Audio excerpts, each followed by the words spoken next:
ရှိဦးစွာဖဖျားသခင်ရဲ့နာမတော်ကိုချီးမွမ်းလိုပါတယ်ဖျားသခင်ဟာအင်မတန်မှကောင်းမြတ်တဲ့ဖျားသခင်ဖြစ်တယ်ကျွန်တော်တို့ကိုယနေ့ထိတိုင်းအောင်အကောင်းဆုံးလမ်းပြဖို့ဆောင်ပေးတယ်ကျွန်တော်တို့ရဲ့မပြည့်စုံခြင်းအရာမှန်တမျှကိုလည်းသူကတေခါလျက်ကျွန်တော်တို့ရဲ့အပြစ်ရှိသမျှတို့ကိုလည်းအပြစ်ရှိတဲ့အတိုင်းမစေရင်ဘဲနဲ့ကျွန်တော်တို့အပေါ်မှာအမြဲတမ်းကောင်းမြတ်တဲ့ဘုရားသခင်ဖြစ်ပါတယ်ကျွန်တော်တို့လောကကြီးကိုကြည့်တဲ့အခါမှာကောင်းတဲ့အရာထက်ဆိုးတဲ့အရာကတနည်းပြီးတနည်းပိုပိုများလာတာကိုတွေ့ရှိနိုင်ပါတယ်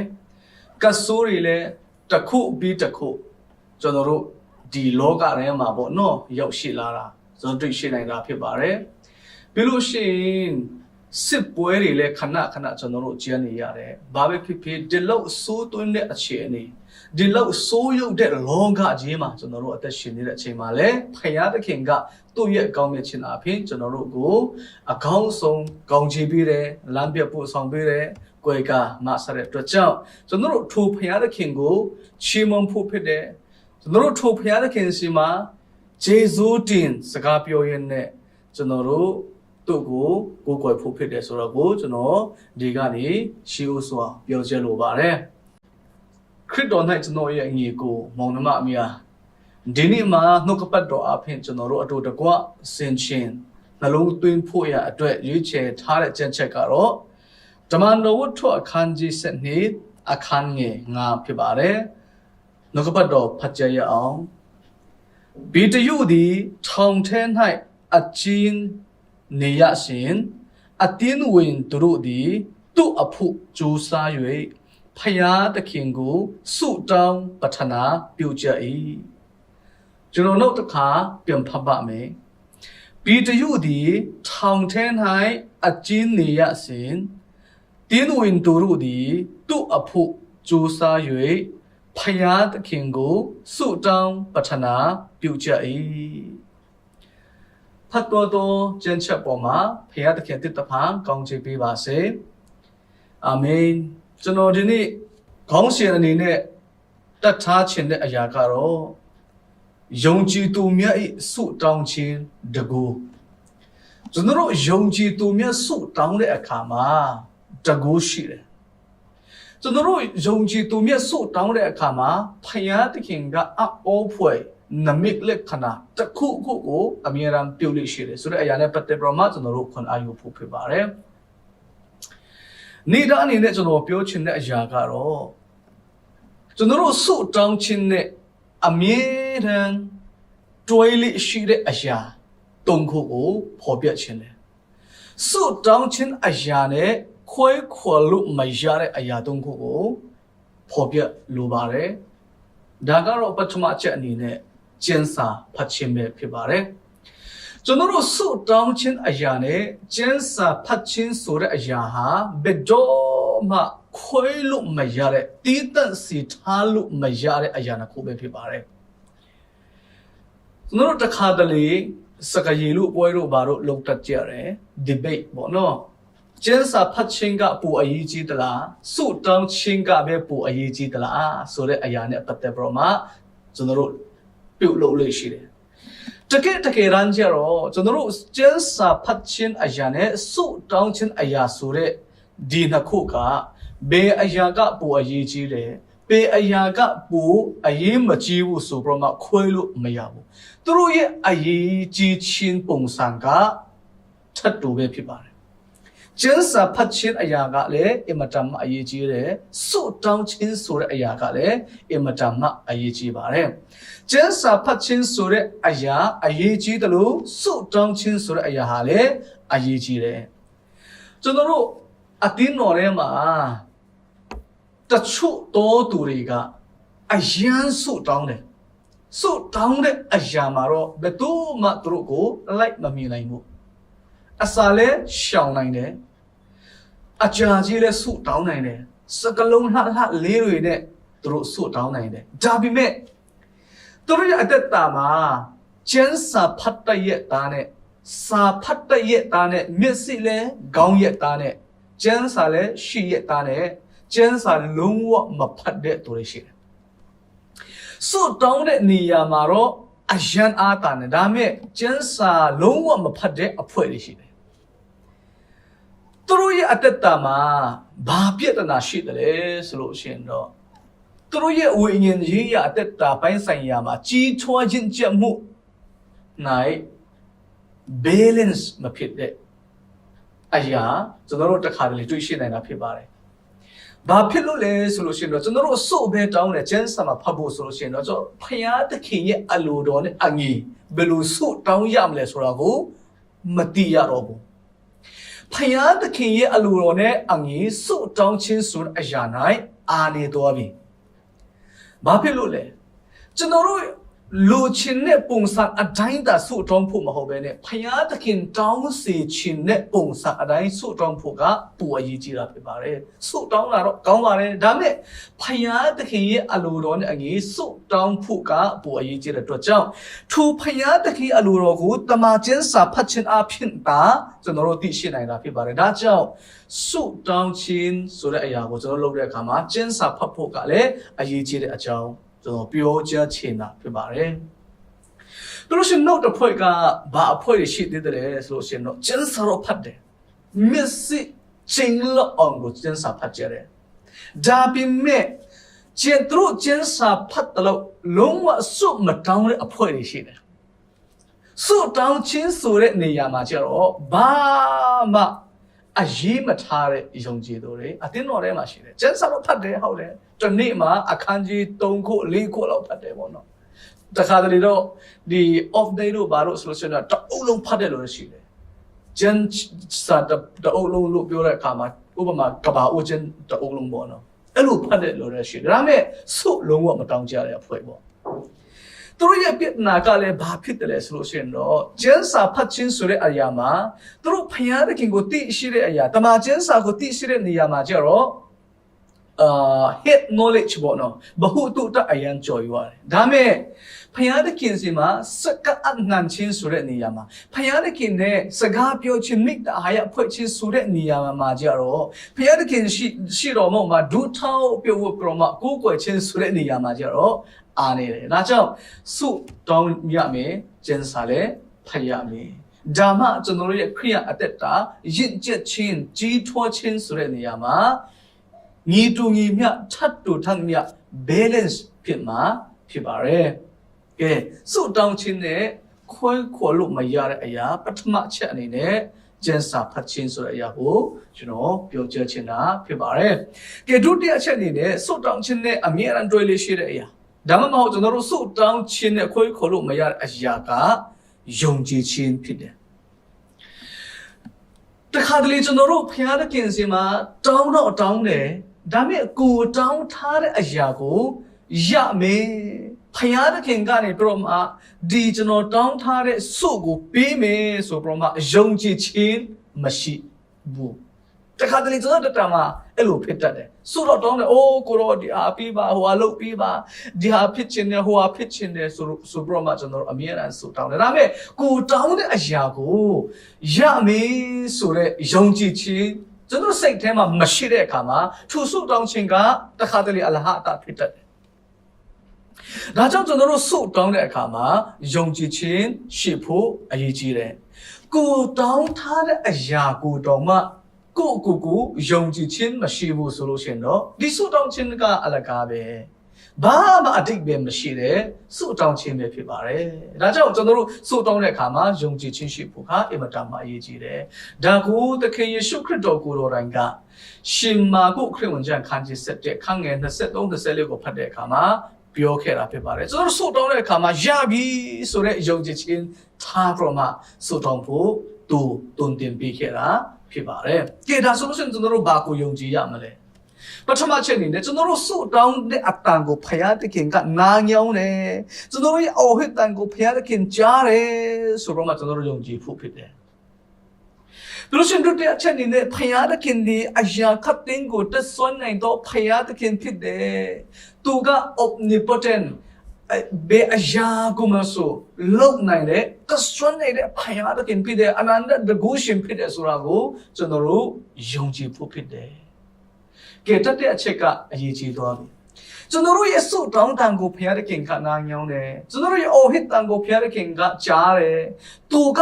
အရာခတ်တဲ့ကိုတဆွိုင်းနိုင်တော့ဖခင်သခင်ဖြစ်တော်ညာလေပဲကျွန်တော်တို့ရဲ့ကောင်းကျိုးအတွက်ကိုတာကျွန်တော်တို့အတွက်ကောင်းမဲ့အရာကိုတာဖခင်သခင်ကပေးတယ်ဆိုတဲ့အရာကိုလည်းကျွန်တော်တို့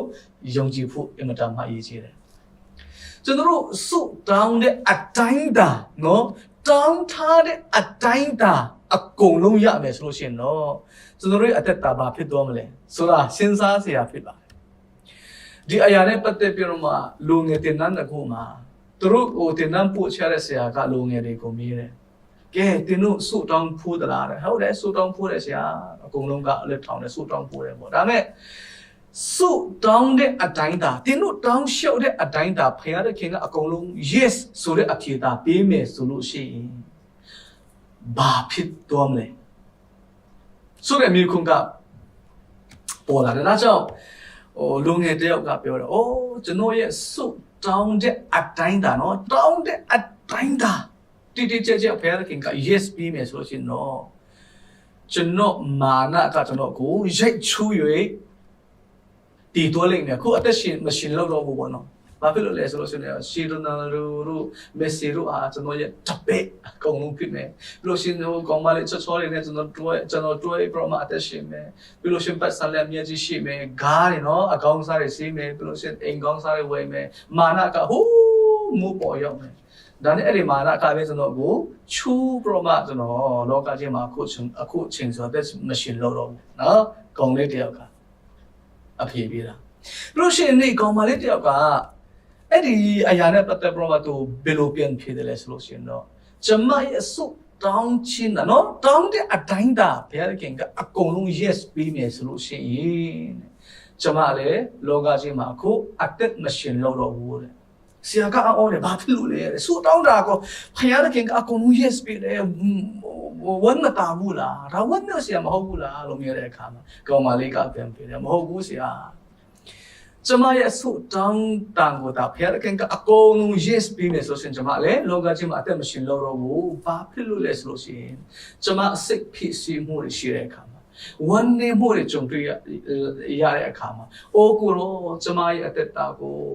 ယူပါလောကကြီးမှာအသက်မရှင်ခြင်းတော့ဘူးကျမရဲ့အသက်ကိုတာယူတော်မူပါဆိုပြီးတော့မှကျမဆုတောင်းတာအချိန်ပုံမနေတော့ဘူးဟုတ်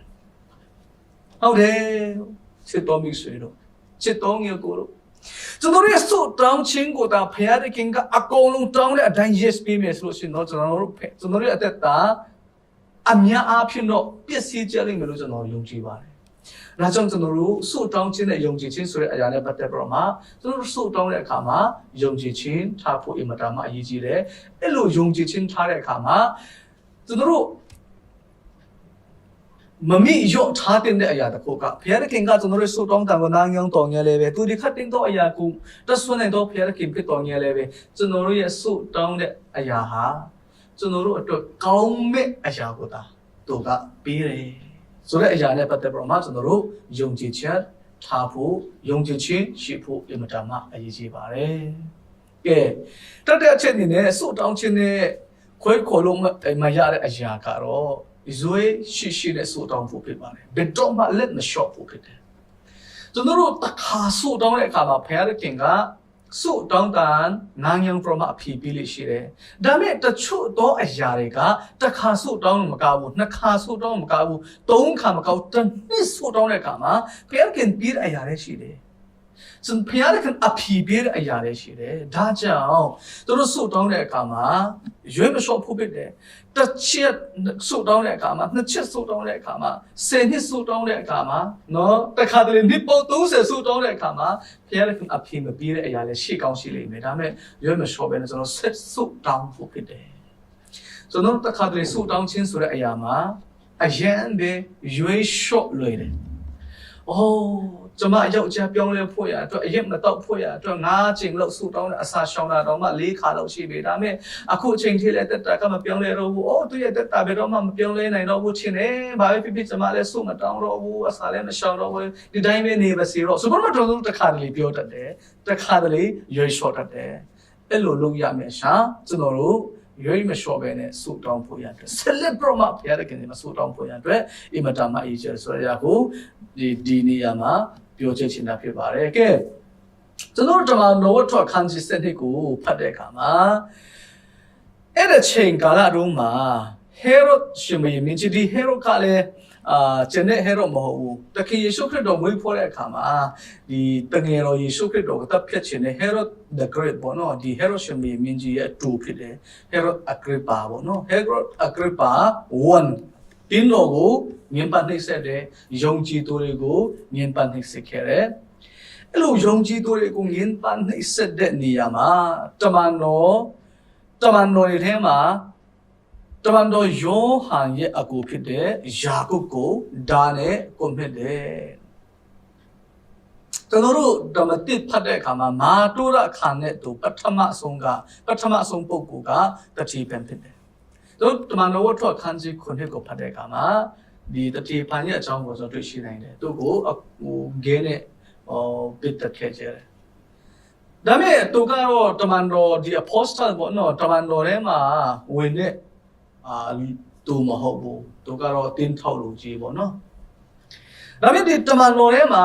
ယူဒရှိကရောမအပပထမဆုံးမာတုရခံတဲ့သူကဒီယာကုပ်ဖြစ်တယ်ယာကုပ်နဲ့ယောဟန်ဆိုတဲ့ပုဂ္ဂိုလ်နှစ်ယောက်ကသခင်ယေရှုခရစ်တော်ရဲ့နောက်လိုက်တမန်တော်ဆက်နှစ်ပါးထဲမှာအင်မတန်အမှန်နာမယ်ရှိတဲ့ပုဂ္ဂိုလ်တွေဖြစ်ကြတယ်သူတို့ရဲ့ဖခင်ကယေဗဒိပေါ့သူတို့ကယေဗဒိရဲ့သားဖြစ်ကြတယ်ပြီးလို့ရှိရင်သခင်ယေရှုခရစ်တော်စီမှာသူတို့ရဲ့မိခင်လာပရောမအိုးကိုရောဒီဘုံကြီးချင်းနဲ့ပေါ့နော်အုပ်စုချင်းပလင်ပေါ်မှာကိုရောရှင်ထိုင်တဲ့အခါမှာသခင်ယေရှုခရစ်တော်ထိုင်တဲ့အခါမှာငယ်လေးပါမတယောက်ဘဲလေးမှာတယောက်ယောဟန်နဲ့ယာကုပ်နဲ့ယောဟန်ငါသားကျမရဲ့သားနှစ်ယောက်ကိုနေရာပေးပါဆိုတော့မလာတောင်းပို့တယ်ပြီးလို့ရှိရင်သခင်ယေရှုခရစ်တော်နဲ့အမြဲတမ်းနီကအသက်ရှင်ခဲ့တဲ့တမန်တော်နှစ်ပါးလည်းဖြစ်ခဲ့ကြတယ်အဲ့လိုသခင်ယေရှုခရစ်တော်ရဲ့တမန်တော်ပေါ့နော်အမြဲတမ်းသခင်ယေရှုခရစ်တော်နဲ့နီးကနေခဲ့တဲ့တမန်တော်ထဲမှာယာကုပ်ကဒါနဲ့ကိုမချင်းခံတဲ့ပထမဆုံးသောတမန်တော်မာတုရခံတဲ့ပုဂ္ဂိုလ်ဖြစ်တယ်ဒါပေမဲ့သူတို့ငယ်ကူနှစ်ယောက်ရဲ့အကြောင်းကလည်းအင်မတန်မှစိတ်ဝင်စားစရာကောင်းတယ်ယာကုပ်ကပထမဆုံးမာတုရခံတဲ့တမန်တော်ဖြစ်တယ်သူ့ရဲ့ညီယောဟန်ကတော့မာတုရမခံဘဲနဲ့နောက်ဆုံးထိအသက်ရှင်တဲ့တမန်တော်အသက်အရန်ကြီးပြမတဘာဝတရားအရာပေါ့နော်ဒီဆုံးသွားတဲ့တမန်တော်လည်းဖြစ်တယ်သူတို့နှစ်ယောက်ကအကြောင်းကဒီလိုရှိတယ်ပေါ့နော်ဆိုအဂရိပါကတင်းတော်ကိုငင်းပန်းနှိမ့်ဆက်လို့ယာကုပ်ကိုလည်းဒါနဲ့ကွန်မြတ်တယ်ဒါနဲ့ယာကုပ်ကိုကွန်မြတ်တဲ့အခါမှာယူဒလူတို့ဒီအာရဝမျှော့ကြတယ်တဲ့ကြည့်ဒီယူဒလူတွေကနော်သူမြတ်အသက်ခံရတာကိုအာရကြတယ်ဝမျှော့ကြတယ်ဒီအကြောင်းအရာကိုကျွန်တော်လေ့လာတဲ့အခါမှာစိတ်ထဲမှာဒီမြန်မာပြည်မှာဖြစ်ပျက်နေတဲ့အရာကိုလည်းတပေါ်ပေါ်နဲ့ပေါ်လာတယ်မျက်စိထဲမှာလည်းမြင်ကြောင်လာတယ်ဟုတ်ယာကုပ်နော်ဒါနဲ့ဂုံမြချင်းခံနေတဲ့ခေါင်းပြက်ခံရတယ်ပေါ့နော်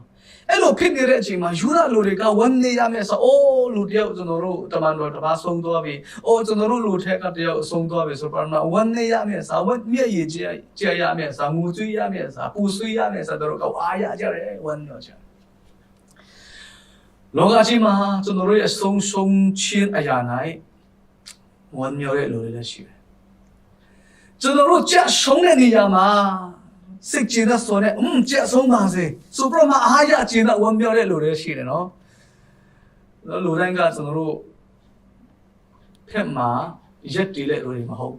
ကြဘူးအကုန်လုံးတော့မဟုတ်ဘူးတို့တစ်ခါလေကျွန်တော်တို့ဖက်မှာရက်တည်တဲ့လူတွေရှိကောင်းရှိနေမယ်ဒါပေမဲ့တချို့လူတွေကကျွန်တော်တို့ကြက်ဆုံးတဲ့နေရာမှာကျွန်တော်တို့ဒီဆုံးရှုံးတဲ့နေရာမှာကျွန်တော်တို့ရဲ့အားနည်းချက်အပေါ်မှာအားရဝမ်းမြောက်တဲ့လူတွေနော်ကျွန်တော်တို့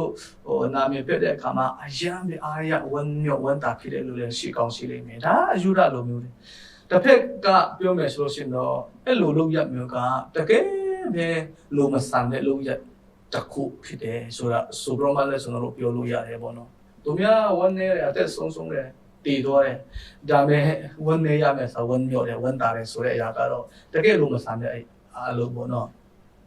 ပြီးလို့ရှိရင်ဟေရိုရှင်မင်းကြီးကလည်းအဲ့လိုယာကုပ်ကိုတတ်တဲ့အခါမှာယောနာလိုမျိုးတွေကိုအားရတယ်ဝန်မြော့တယ်ဆိုတာကိုသူတွေ့တဲ့အခါမှာလူကိုဝန်တာစင်ချင်တဲ့စိတ်ကသူ့ထိထဲမှာရှိလာတယ်။အိုးဒီလူတွေဝန်တာရင်တော့ပြီးပြီ။ဒီလူတွေအားရကျင်တဲ့မို့ရှင်တော့ရပြီ။ဘာဖြစ်ဖြစ်ပြည်တရုပ်ကိုလည်းငါတတ်မယ်ပြည်တရုပ်ကိုလည်းငါငင်းပါမယ်နှိမ့်ဆက်မယ်ဖန်စီချုံနှောင်ထားမယ်ထောင်ထဲမှာထည့်မယ်ဆိုတော့သူ့စိတ်ထဲမှာအကျဉ်းရှိကပေါ်လာဒါကြောင့်ပြည်တရုပ်ကိုဖန်တယ်ပြီးလို့ရှိရင်ယောမစစ်တပ်လက်ထဲကိုအပ်တယ်လို့ရှင်ထောင်ထဲမှာလောင်ထားတယ်တခါတလေကျွန်တော်တို့ဖယားခင်ကဘာအလိုရှိတယ်လဲဖယားခင်အားရကျင်နဲ့ဝန်မြော့စေတော့အရာကဘာလဲဆိုတာကိုရှာဖွေရမယ့်အစားဖယားခင်ကိုဘေးဖယ်ထားကြမှာလူတွေကဘာကိုအားရကျင်နဲ့မှုရှိတယ်လဲကျွန်တော်ဘာလို့ရှိရင်တော့လူတွေဝန်မြော့တယ်လဲကျွန်တော်ဘာလို့ရှိရင်လူတွေကငါဖက်မှာပါလာကြမလဲဆိုတဲ့အရာကိုပဲလူတွေအားရကျင်နဲ့စီရမယ့်အရာကိုပဲကျွန်တော်စဉ်းစားတဲ့အခါမှာဖယားခင်အားရကျင်နဲ့အရာကိုမစဉ်းစားတော့ပဲလူကိုပဲကျွန်တော်အများနဲ့စဉ်းစားတဲ့အခါမှာကျွန်တော်တို့ပြုတ်လုပ်တဲ့အရာတိုင်းမှာအမှားအယွင်းတွေရှိတတ်တယ်ရှိတယ်ဒါကြောင့်ကျွန်တော်တို့ယုံကြည်သူများအသက်တာ၌လူကိုလူရဲ့ဝန်ရချင်းလူရဲ့ထောက်ခံခြင်းလူရဲ့ credit ပေးခြင်းကိုကျွန်တော်တို့အရင်ရှယ်ရမယ်အစားဖယားတခင်ရဲ့ဝန်ရချင်းဖယားတခင်ရဲ့အားရကျင်နာမှုရှိခြင်းအရာကိုအရင်ရှာဖွေဖို့အင်မတန်မှအရေးကြီးတယ်အဲ့လိုကျွန်တော်တို့ပြောတဲ့အခါမှာလူတွေကျွန်တော်တို့ပေါ်မှာဝန်မတိုင်လဲပြီးစိတ်ဆွေးလဲမှာကိစ္စမရှိပါဘူးဆိုတော့ကျွန်တော်တို့ပေါ်တန်ညီဖို့တော့မဟုတ်ဘူးဒါပေမဲ့ဒီလူတွေတဲ့ဖယားကိုကျွန်တော်တို့အရင်ပို့စားပြီးတော့မှဖယားဖက်ကိုမြတ်မောက်ပြုဖို့အင်မတန်မှအရေးကြီးတယ်ဒီမှာဟေရိုရှင်မင်းကြီးကိုကျွန်တော်တို့ကြည့်တဲ့အခါမှာဖယားကိုလုံးဝမကြည့်တော့ဘူးဖယားတခင်ရဲ့မြတ်မောက်တော်ကိုသူလုံးဝမထောက်ပြတော့ဘူးမထောက်ထားတော့ဘူးဖယားတခင်အကုန်မတည်တော်ကိုလည်းမထောက်ထားတော့ဘူးလူတွေဝ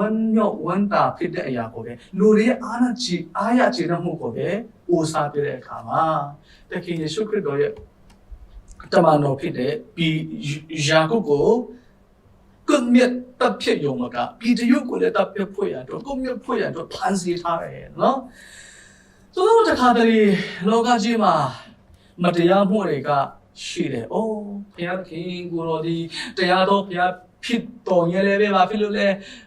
ဘာဖြစ်လို့ဒီအရာတွေဖြစ်လာတယ်လဲဘာဖြစ်လို့မတရားမှုတွေကကျွန်တော်တို့ကိုအုပ်စိုးနေရတယ်လဲကိုရောဒီအဖြစ်တွေကဘာဖြစ်လို့ပေါ်လာတယ်လဲဘာဖြစ်လို့ဖြစ်လာတယ်လဲဆိုတော့မှကျွန်တော်တို့မီးဆရာပြတော့ Why God Why ဘာကြောင့်လဲဆိုတဲ့မြေကွန်ကပေါ့ဒီမှာကြည့်ပီတရုကိုဟေရိုရှင်မင်းကြီးကဖန်ဆီးထားတာပီတရုရဲ့အသက်တာထဲမှာဒီအဖန်ခံရဖွင့်အတွက်ဒုစရအပြစ်တို့လို့တာဘာတခုမှလည်းတမချင်စကားပေါ်ပြထားတာမရှိဘူးပြောမယ်ဆိုရှင်တော့ innocent ပေါ့နော်အပြစ်ကင်းစင်တဲ့လူတယောက်ကိုဟေရိုရှင်မင်းကြီးကဖန်ဆီးထားတာအစိုးရနဲ့ပတ်သက်ပြီးတော့မှအဖန်ခံရလောက်အောင်ဘာအပြစ်တို့စမှာပြုလုပ်ခြင်းမရှိတဲ့ပီတရုကိုဖမ်းတယ်ယာကုပ်ကိုတတ်တယ်မတရားမှုတွေကကျွန်တော်တို့တခါတလေကျွန်တော်ရဲ့တက်တာမှာရှိလာတတ်တယ်ဥပမာကျွန်တော်တို့ပြောမယ်ဆိုရှင်ဒီမြန်မာပြည်ပေါ့နော်မတရားမှုတွေနော်မတရားမှုတွေကအခုအချိန်ယူနေတာနေရာယူနေတာအဒီမတရားမှုတန်ကိုကျွန်တော်တို့ပြည်သူလူထုတွေကခံတယ်အသက်ဆုံးတော့တဲ့လူတွေလည်းလူငယ်တွေလည်းမနေတော့လူကြီးတွေလည်းရှိတယ်ဘာပဲဖြစ်ဖြစ်ဒီမတရားမှုတွေကတော့အချိန်တစ်ခဏအတွင်းတော့ရှိလိမ့်မယ်ဒါမဲ့အကျမခံဘူးဘုရားခင်ကမတရားမှုဆိုတာကိုဒီတိုင်းပဲအလစ်ပိုက်ကြည့်မနေဘူးဆိုတာကိုလည်းကျွန်တော်တို့တမန်ကျမ်းစာအဖြစ်သိရှိနိုင်တာဖြစ်ပါတယ်အဲ့လိုနဲ့ပီတရုဖန်ခံတဲ့အခါမှာထောင်ထဲမှာလောင်ထားခြင်းခံတဲ့အခါမှာ အတင်းတော်လိုက်ရှိတဲ့ယုံကြည်သူများကဆုတောင်းတယ်သူတို့ရဲ့ဆုတောင်းခြင်းကိုကျွန်တော်တို့ကြည့်တဲ့အခါမှာပြည်သူ့အတွက်ဆုတောင်းတယ်တညလုံးပြည်သူ့အတွက်ဆုတောင်းကြတယ်တနေရာထဲမှာဆုဝေးပြီးတော့မှဆုတောင်းကြတယ်ပြီးလို့ရှိရင်ကောင်းကင်တမန်ကပြည်သူ့ကိုထောင်ထဲကနေပြီးတော့မှခေါ်ဆောင်သွားတယ်ပြီးလို့ရှိရင်ယုံကြည်သူများဆုတောင်းရာအိမ်ကိုသွားတယ်ပြည်သူ့သွားတယ်တကားတော့ခောက်တယ်ရောဒီဆိုတဲ့အမျိုးသမီးငယ်လေးကတော့ကြည့်တော့ပြည်သူ့ဖြစ်မှန်းကိုသိတဲ့အခါမှာသူအယံဝန်တာလို့တကားတော့မှဖွင့်ဖို့တရိပ်မထားပဲနဲ့ပြင်လဲအော်ပြည်သူ့ဖြစ်တယ်ဒီတကားခောက်တဲ့လူကပြည်သူ့လူတွေကအဲ့ဒီဆုတောင်းတဲ့လူတွေကမယုံကြဘူးအဲ့ဒါကိုကျွန်တော်ဒီနေ့တမ်းမှာပြောခဲ့ပြီးဆုတောင်းတဲ့အခါမှာယုံကြည်ချက်ထားဖို့အင်မတန်မှအရေးကြီးတာဒီမှာကြည့်ပြည်သူ့လွတ်မြောက်ဖို့ရအတွက်သူတို့ကဆုတောင်းတယ်တကယ်ပဲနမိတ်လက်ခဏ miracle ဖြစ်လာတဲ့အခါမှာအော်ဖွယ်အရာရောက်ရှိလာတဲ့အခါမှာသူတို့မယုံတော့ဘူးမဖြစ်နိုင်ဘူးနော်ပြည်သူ့လွတ်မြောက်တယ်ဆိုတာကလုံးဝမဖြစ်နိုင်ဘူးနော်သူ့ရဲ့ခေါင်းကင်မှာဖြစ်လိမ့်မယ်တဲ့မဟုတ်ဘူးပီတာကလည်းတကားဆက်ခေါင်းနေတယ်ရောဒီကလည်းမဟုတ်ဘူးသူမှသူပဲပြည်သူ့ရဲ့ဆိုတော့မှသူလည်းပြောတယ်ပေါ့နော်အဲ့နဲ့သူတို့တကားမရဲတရဲနဲ့ပေါ့နော်တကားကိုတော့ဖွင့်တဲ့အခါမှာပြည်သူ့ဖြစ်နေတယ်တကယ်ပဲသူတို့အယံဝန်တာတယ်နမိတ်လက်ခဏအော်ဖွင့်နမိတ်လက်ခဏ miracle ဆိုတဲ့အရာကအဲ့ဒီညမှာတကယ်ပဲဖြစ်ပေါ်ကျွန်တော်ဖျားသခင်ဒီနမိတ်လက်ခဏအော်ဖွင့်ရာများကိုပြုလုပ်နိုင်တော့ဖျားသခင်ဖြစ်တဲ့အတွက်ကြောင့်ခတ်တင်တော့အမှုအရာကိုတဆွနိုင်တော့ဖျားသခင်ဖြစ်တဲ့အတွက်ကြောင့်ကျွန်တော်ယုံကြည်သူများအနေနဲ့ဆုတောင်းခြင်းဆိုတဲ့နေရာမှာမပြင်းရိဖို့ရအတွက်အရေးကြီးတယ်ကျွန်တော်ဆုတောင်းတဲ့အခါမှာဖျားသခင်ကနမိတ်လက်ခဏတစ်ခုခုကိုအမြဲတမ်းပြုလုပ်လို့ရှိတယ်လူတွေကမဖြစ်နိုင်တော့ဘူးလူတွေကဒီအရာတော့လုံးဝဖြစ်နိုင်စရာအကြောင်းမရှိတော့ဘူးဆိုတော့မှထင်ထားတဲ့အရာတွေနော်လူတွေကလုံးဝလက်ညှို့ထားတဲ့အရာကိုဘုရားသခင်ကမဖြစ်အောင်ကိုလို့ဘုရားသခင်ကလူတွေမဖြစ်နိုင်လို့ထင်ထားတဲ့အရာကိုဖြစ်အောင်ကိုလုပ်တာဒါကြောင့်ကျွန်တော်တို့ဘုရားသခင်ကိုယုံကြည်လက်ကိုးစားတဲ့ဆုတောင်းကြရအောင်ပီတယူလူမျိုးမယ်ဆိုတာကနော်ဆုတောင်းတဲ့လူတွေတောင်မယုံတော့ဘူးတို့အတွက်ဒီထောင်ထဲကနေလွတ်မြောက်ဖို့ဆိုတဲ့အရာကအရာခိုင်နှုန်းအရာနဲ့သွားပြီဒါမဲ့လူတွေအတွက်0ရာခိုင်နှုန်း3ရာခိုင်နှုန်းမျိုးလင့်ချက်ရှိတော်ရင်လေ3ရာခိုင်နှုန်းဆိုတာကလုံးဝမရှိတော့ဘူးနော်ဒါမဲ့လို့မျိုးလင့်ချက်မြင့်နေတဲ့အချိန်မှာလေဖယားသခင်ကမျိုးလင့်ချက်ရောင်ချေလေးကိုထွန်းလင်းစေအဲ့ဒီညမှာပီတယောဘယ်သူမှတော့ကိုမြင်မဲ့လို့မရှိဘူးဘယ်ရှိနေကမှတော့ကိုမကိုမြင်နိုင်တော့ဘူးဘယ်တရားသူကြီးကမှတော့ကိုလွတ်မြောက်အောင်မလုပ်နိုင်တော့ဘူးဒါမဲ့ဖယားသခင်ကလူတွေမရှိတဲ့နေရာမှာနော်လူတွေမလို့ဆောင်နိုင်တဲ့အနေအရာမှာသူ့ရဲ့ကောင်းကင်တမန်ကိုတိုင်ကိုစီလို့ပြတော့မှပီတယောကိုလွတ်မြောက်စေခဲ့တာသူဖယားရှင်နာမတော်တာယူပုံကြီးပါစေချစ်တော်ညီအကိုတို့ကျွန်တော်ရဲ့ဖယားသခင်ဟာကျွန်တော်ကိုးကွယ်တဲ့ဖယားသခင်ဟာအော်ဖွင့်နမိတ်လက်ခဏအလုံးစုံတို့ကိုပြုတ်လုနိုင်တဲ့ဖယားသခင်ဖြစ်တယ်အော်ဖွင့်တကူးနဲ့ပြည့်စုံတဲ့ဖယားသခင်ဖြစ်တယ်ကျွန်တော်တို့ကိုယုံကြည်ရဲ့ဆုတောင်းကြရအောင်လေနော်နောက်ဆုံးကြတော့မနေ့မိုးလင်းတဲ့အခါမှာဗီဒီယိုမရှိဘူးဒါနဲ့အဆောက်စစ်သားတွေကိုတရားစီရင်တဲ့ရှယ်ဖွေးတဲ့စစ်ကြောရဲပေါ့နော်ဘာဖြစ်တယ်လဲညဖြစ်တယ်လဲဆိုပေါ့နောက်ဆုံးကြတော့အဲ့ဒီစစ်သားတွေကအကုန်လုံးဗီဒီယိုကိုဆောင်းရှောက်ခဲ့တဲ့စစ်သားတွေအကုန်လုံးတပ်ဖြစ်ချင်းခံကြရတယ်နောက်ဟေရိုကခရီးတော်တယ်ဟေရိုအဂရိပါကခရီးတော်ပြမှာဒီတိုင်းရီလိုမျိုးနဲ့စီးတုံလိုမျိုးတွေပေါ်မှာသူလုံးဝဒီဝန်မတာဘူးပေါ့နော်အရန်စိတ်ဆိုးတယ်ဒေါသထွက်တယ်ဒါကြောင့်သူတို့ကိုတရားစီရင်ဖွေရတော့ပလင်ပေါ်မှာထိုင်တယ်ဒါမဲ့ဖယားခင်ဤကောင်းကင်တမန်ကတော့ကိုဒန်ခတ်တယ်တဲ့ကျွန်တော်တို့တမန်တော်ဝတ်ထွက်ခန်းကြီးစစ်နဲ့ခန်းငယ်23ဖတ်တဲ့အခါမှာထူမင်းကြီးတဲ့ဖယားခင်ဤကုံအတေတော်ကိုမထောက်ထားတော့ကြောင့်ဟေရုရှမင်းကြီးကဟေရုအဂရိပါဝန်ကဖယားခင်ရဲ့ကုံအတေတော်ကိုမထောက်ထားတော့ကြောင့်ဖယားခင်ရဲ့အတေတော်ကိုပြစ်စေတယ်ဖ ရားသခင်ရဲ့အတည်တော်ကိုမထောက်ဘူးဘုရားသခင်ကိုလုံးဝမချီဘူးသူ့ကိုယ်သူပဲသူချီတာဘုရားသခင်စိတ်ကြည်နာအာရမှုရှိမရှိကိုသူမစင်စားဘူးငါလုံနေတဲ့အရာမှာငါအာရမှုရှိသလားကြည်နမှုရှိသလားဆိုတဲ့အရာကိုပဲသူချီတယ်နောက်ဆုံးကျတော့ဘုရားသခင်အကောင်းကင်တမန်သူ့ကိုဒဏ်ခတ်တယ်ကောင်းကင်တမန်ကိုယ်တိုင်ကသူ့ကိုဒဏ်ခတ်တယ်ပြီးတော့မှသူ့ရဲ့ကိုယ်ရင်းထဲမှာပူးကောင်တွေရှိလာတယ်အဲ့ဒီပူးကောင်တွေကကိုက်၍နော်သူ့ကိုအဲ့ဒီပူးကောင်တွေကအတွင်းထဲကနေကိုက်ပြီးတော့မှနောက်ဆုံးကျတော့အနိစ္စရောက်တယ်ဆုံးသွားတယ်မတရားသဖြင့်ပြုတ်တဲ့လူတွေနော်လူတွေကိုမတရားသဖြင့်အထူးသဖြင့်ဖယားသခင်ရဲ့အသားသမီးတွေဖယားသခင်ရဲ့အမှုတော်ဆောင်တွေဖယားသခင်ရဲ့အစီခံချုံတွေကိုမတရားသဖြင့်ပြုတ်လို့တဲ့ပုဂ္ဂိုလ်တွေဒီလိုတစ်ခါတလေအသက်ကုန်ဆုံးသွားတတ်ကြတယ်ကျွန်တော်တို့ကမ္ဘာတမိုင်းမှာကြည့်တဲ့အခါမှာလဲအများအကြီးတွေ့ရှိနိုင်တယ်။အိုးဘရာဇီးသမ္မတဆိုလို့ရှိရင်တော့ကျွန်တော်ဒါဒီမဲဒီလောက်ရမယ်ဆိုရှင်တော့ဘုရားသခင်ကတောင်မှငါ့ကိုဒီ president သမ္မတအရာထုတ်ကနေမဖယ်ရှင်းနိုင်ဘူးဆိုတော့မှသူဝါကြောခဲ့တာတမဒထိုင်ကုန်မှာထိုင်မဲ့အချိန်မှာပဲသူဆုံးသွားတယ်ကျွန်တော်ပြောမယ်ဆိုလို့ရှိရင်တော့အများကြီးပေါ့နော်ဘာပဲဖြစ်ဖြစ်ကျွန်တော်တို့ဘုရားသခင်ရဲ့အကုန်အတည်းကိုပြည့်စည်ခြင်းအရာဆိုတဲ့အရာကလည်းအင်မတန်မှကြောက်စရာကောင်းတဲ့အရာဖြစ်တယ်။ဒါကြောင့်ဘုရားသခင်ကိုအမြဲတမ်းကိုစားမြောက်ကြည့်ကြရအောင်။ဘုရားသခင်ရဲ့မျက်မှောက်တော်ကိုလည်းကျွန်တော်အမြဲတမ်းရှောက်ဖွေကြရအောင်။ဆိုတော့မှကျွန်တော်ဒီနေ့မှာဒီတမန်တော်ဝတ်ထွက်အခန်းကြီး7နှစ်အကြောင်းအရာနဲ့ပတ်သက်ပြီးမှယုံကြည်သူမြတ်ဆုတောင်းခြင်းတကူဆိုတဲ့အရာအဖြစ်ခေါင်းစဉ်အဖြစ်ခွန်အားပေးခြင်းတာဖြစ်ပါတယ်။အရောက်ရှိတိုင်းပေါ်ဘုရားသခင်ကောင်းချီးပေးပါစေအာမင်